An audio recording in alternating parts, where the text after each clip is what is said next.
Mga halapatids ay mga viewing natin, no?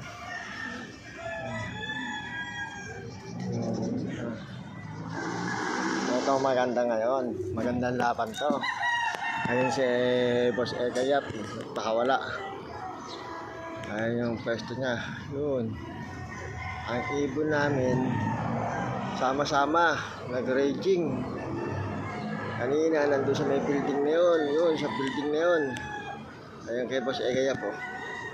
Yan. Nakita ko yung yung ibon namin magkasalpukan. Oh, ha? Ang kagandahan yan,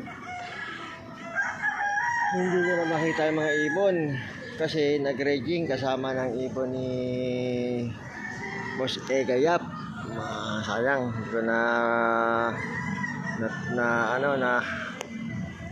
hindi ko napipidyohan yung ibon kasi sobrang layo. Teka muna, hanapin natin kung nasa na sila, no? Kasi doon sila lumagpas sa may na yun, building na yun, yung building na yun, doon sila lumagpas. Ayun, ang sarap tignan, sobra. Kasama yun kay Boss Egayap dyan. Yun, salpukan kami.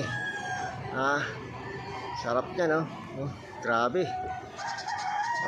Dalawa yan sa amin tsaka kay Boss Egayap. Yan, nagre-raging na.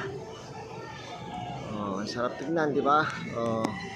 Gaano karami yan. Salpukan talaga ng dalawang ibon, dalawang kahan tsaka kay Boss Egayap.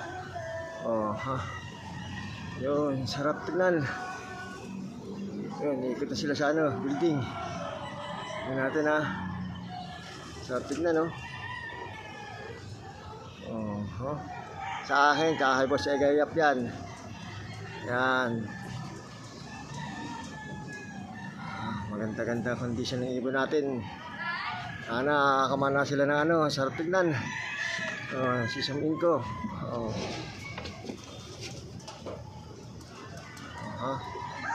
Diba? Ang sarap. Nagpakawala tayo ng 555. Ayan yung mga susunod natin 30 piraso yan. Sarap tingnan. Hindi na natin i-video, mauubos ang ating data. Tama na muna ng ganito. Nag-aasikaso muna ako kasi yan nag-aano tayo ng ating pakain, naglilinis. Natanggal natin yung mga dumi. Yan ang kagandahan sa condition.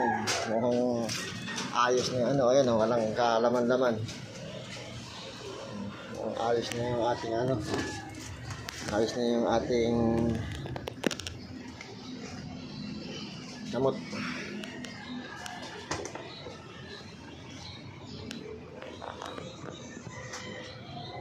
Ayos na yung ating gamot. Ayan, hinahalo natin, ito organic. Ayan, ibigay natin, salamat, maganda-ganda ang kondisyon nila. So hanggang dito na lang muna mga alapatids.